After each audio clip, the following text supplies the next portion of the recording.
Good morning to all of you. आज हम BCom final year के छात्रों के लिए अंकेक्षण में ऑडिटिंग में इंपॉर्टेंट क्वेश्चन बताने जा रहे हैं एग्जाम पर्पस से। आपको तो ज्ञात ही होगा कि अब टाइम टेबल आ चुका है, चाहे वो रविशंकर यूनिवर्सिटी हो चाहे दुर्ग विश्वविद्यालय हो, है ना। तो लोगों के मन में है कि सर कितना पढ़ें। ये प्रश्न आता है कि कौन कौन से ऐसे प्रश्न हैं जो आने की संभावना है।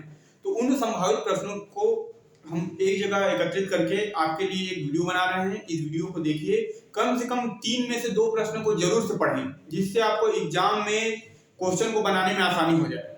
इसके लिए हम समय समय पर आपके लिए जो है वीडियो भी अपलोड करने की कोशिश करेंगे, ठीक है। तो आइए, हर एक यूनिट से 3 क्वेश्चन, किसी यूनिट से 2 क्वेश्चन का जो है संभावित प्रश्न मैंने बनाया हुआ है।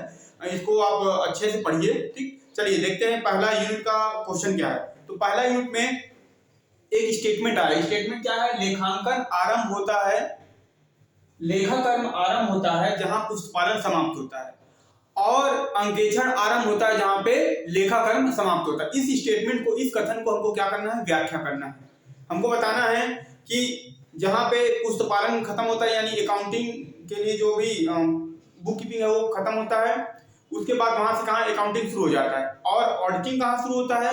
जब हमारा अकाउंटिंग प्रोसेस बंद होता है। तो इस स्टेटमेंट को हमको बताना है। दूसरा है, निम्न को समझाइए। इसके बारे में हमको संक्षिप्त टिप्पणी देने की बात कर रहे हैं। अंकेक्षण पुस्तिका, ऑडिट बुक्स, नैतिक जांच, रूटीन चेक, इसके बाद लेखा परीक्षण फाइल, ऑडिटिंग बुक की बात करता है, ठीक। संबंधित कागज पत्र एवं साक्ष्य, इसका एविडेंस की बात करता है, ठीक। इसके बाद तीसरा क्वेश्चन, अंकेक्षण कार्यक्रम क्या है? ऑडिट प्रोग्राम के बारे में पूछ रहा है। यह किस प्रकार तैयार किया जाता है? इसका प्रिपरेशन की जो प्रक्रिया पूछ रहा है। इसके बाद इसके गुण और दोष को क्या करना है? बताना है। अंकेक्षण कार्यक्रम क्या है, यह किस प्रकार तैयार किया जाता है, इसके गुण और दोष क्या क्या है, इसको बताना है, ठीक। तो ये आपका पहला यूनिट हो गया 3 क्वेश्चन का। दूसरा यूनिट में जो प्रश्न बनने हैं आपको, आंतरिक निरीक्षण क्या है? इंटरनल ऑडिट की बात करता है। इसका क्या उद्देश्य है? इसके ऑब्जेक्टिव बात कर रहा है। क्या यह आंतरिक निरीक्षण इंटरनल इंस्पेक्शन, इंटरनल चेक की बात करता है, और इंटरनल ऑडिटिंग आंतरिक अंकेक्षण से भिन्न, किस प्रकार भिन्न है पूछ रहा है। यानी क्वेश्चन क्या बोल रहा है कि आंतरिक नियंत्रण क्या है, इसका क्या उद्देश्य है, क्या यह आंतरिक निरीक्षण और आंतरिक अंकेक्षण से भिन्न है, अलग डिफरेंस है क्या, ऐसा पूछ रहा है। इसके बाद पांचवा है क्वेश्चन आपका है, प्रमाणन रीढ़ की हड्डी क्यों है? मतलब इसके बारे में पूछ रहा है। प्रमाणन रीढ़ की हड्डी स्टेटमेंट टाइप का दिया हुआ है। प्रमाणन विधि अपनाते समय किन किन बातों को ध्यान रखना है? अगर हम प्रमाणन कर रहे हैं, वाउचिंग कर रहे हैं, तो कौन कौन से बात हमको ध्यान में रखना है चाहिए, ये चीज पूछ रहा है। प्रमाणन रीढ़ की हड्डी है। प्रमाणन विधि अपनाते समय किन किन बातों को ध्यान में रखना चाहिए, ये आपका अगला प्रश्न था। फिर छठवां क्वेश्चन दिया हुआ है यूनिट 2 का तीसरा क्वेश्चन, मानिए, रोकड़ पुस्तक का प्रमाणन से आप क्या समझते हैं?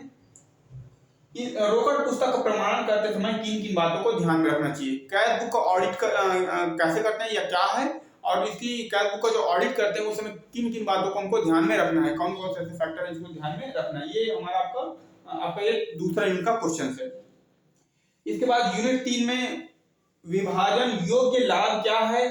लाभांश वितरण के संबंध में कंपनी अधिनियम में कौन कौन से प्रावधान किए गए हैं, इस संबंध में अंकेक्षक के कर्तव्य को बताइए, ठीक है। ये आपका प्रश्न है। प्रश्न क्या बोल रहा है? विभाजन योग्य लाभ क्या है? डिविजिबल प्रॉफिट की बात कर रहा है। लाभांश वितरण के संबंध में कंपनी अधिनियम में कौन कौन से प्रावधान किए गए, यानी डिविडेंड डिस्ट्रीब्यूशन के लिए कौन कौन से प्रोविजन किया गया है कंपनी एक्ट में, और इस संबंध में कंपनी के जो अंकेक्षक है उसका क्या कर्तव्य बताया गया, मतलब उसकी क्या क्या ड्यूटीज है ऑडिटर का। आठवां प्रश्न, कंपनी के अंकेक्षक की नियुक्ति के संबंध में क्या क्या प्रावधान है, इसके दायित्व का उल्लेख कीजिए। कंपनी में अंकेक्षक जो नियुक्त करते हैं तो उसके लिए कुछ प्रोविजन होते हैं, उस प्रोविजन में कौन कौन से ऐसे प्रोविजन है उसको बताना है, और इसके लिए उसका क्या क्या दायित्व होता है उसको भी हमको क्या करना है? बताना है।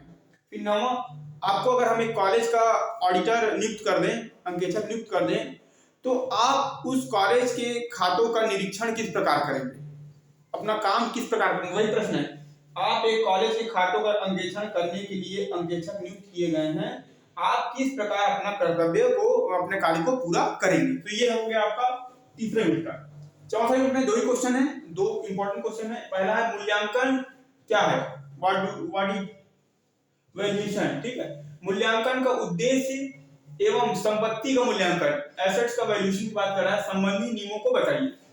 मूल्यांकन क्या है, मूल्यांकन के उद्देश्य एवं संपत्तियों का मूल्यांकन, संबंधी नियमों को क्या करना अपने को बताना है। इसके बाद है अनुसंधान को परिभाषा दीजिए और इसके प्रकार बताइए कि हमारा रिसर्च क्या है, इन्वेस्टिगेशन क्या है। तो इन्वेस्टिगेशन को हमको परिभाषा देना, डिफाइन करना और उसके अलग अलग टाइप्स को क्या करना है, बताना है। तो ये अनुसंधान हो गया। पांचवा है, पांचवा यूनिट से एक कंपनी अंकेक्षक की योग्यता, नियुक्ति और त्याग पत्र से संबंधित प्रमुख प्रावधान को बताइए कि एक कंपनी में एक अंकेक्षक की नियुक्ति करते हैं तो उसकी नियुक्ति की उसकी योग्यता क्या होगा, उसको त्याग पत्र किसे देंगे, इसके संबंध में जो जो प्रावधान है उसको हमको क्या करना है, ये बताना है। अंकेक्षण ने जिन नवीन दिशाओं में प्रवेश किया है उसको संक्षिप्त में बताइए। जो अब अंकेक्षण हमारा जो न्यू ट्रेंड चल रहा है उसके बारे में हमको क्या करना है, बताना है कि कहाँ कहाँ ये जा रहा है।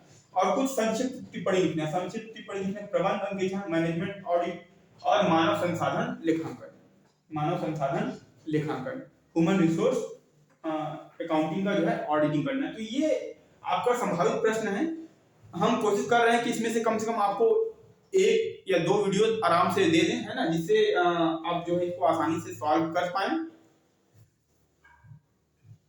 आपको जो भी चीज लग रहा है कि ये प्रश्न में हमसे बनने में थोड़ा सा दिक्कत हो रहा है, इसको समझने में दिक्कत हो रहा है, तो आप कमेंट बॉक्स में कमेंट सेक्शन में जो कमेंट करके बता सकते हैं कि सर इन जो प्रश्नों का आप वीडियो तैयार करके डालिए करके, तो मैं निश्चित तौर पर जो आपका प्रश्न है उसका जो वीडियो बनाऊंगा।